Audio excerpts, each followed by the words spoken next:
ஒரு சகோதரர் இருக்கிறார், கப்பல் வச்சு தொழில் செஞ்ச ஒரு கோடி 2 கோடி, நான் சொல்றது 15-20 வருஷத்துக்கு முன்னாடி லாஸ் ஆகி நிக்குது. தற்கொலை பண்ண போறாரு. தற்கொலை பண்ணக்கூடிய வாய்ப்பு இல்லை, சாக போகிறார். 1 கோடி 2 கோடி லாஸ், முடிஞ்சிருச்சு.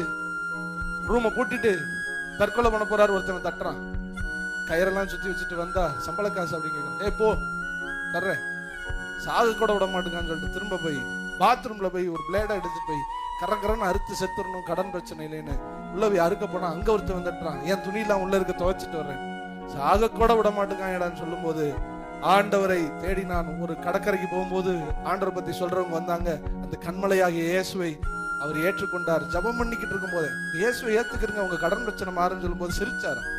இன்னைக்கு கணக்கு 10 கோடி, நீங்க 10 கோடி கடன்ல இருக்கீங்க, நான் பக்கத்துல வந்து இயேசு உன் கடனை மாற்றுவாருன்னா அவ்வளவுதான் என் கதை. அவரு ரொம்ப அப்படியே சிரிச்சாராம். சிரிச்சுட்டு, இல்ல பிரதர், தேவனால கூடாத காரியம் சொல்லும் போது ஆண்டுடைய கரம் அங்கு வைக்கப்பட்டு தலையில வச்ச உடனே கடன் மாறல. அவருக்கு ஒரு பெரிய நம்பிக்கை வந்தது. அல்லேலூயா. நம்பிக்கை வந்த உடனே திரும்ப போய் தன்னுடைய தொழில்கள் எல்லாம் ஆரம்பிக்கப்படுகிறது.